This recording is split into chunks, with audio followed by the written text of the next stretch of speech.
Farruh bey do'stim, safarlar muborak bo'lsin. Rahmat. Alloh qabul qilsin. Umra safaring. Borib kelding, endi gapirib ber. Nimadan boshlab bersam ekan, o'rtoq, ощущение menda ham to'lib yotdi. Diqqat bilan eshiting. Bu birinchi kun edi.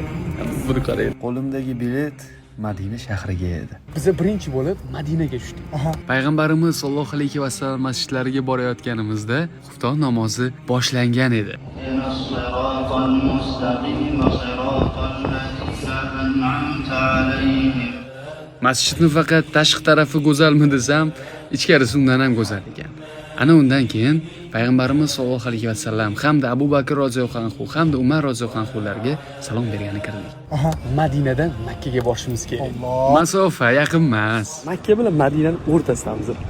Oradagi masofa 400 kilometrdan oshiq bo'lsa ham umuman qiyinchilik tug'dirmadi. Chunki xayollarimizda faqat Baytulloh. Davom et. Haramga kirishni boshladik. Keyin. Boshida ko'zimiz faqat yerda. 50 boshim so'zi bor.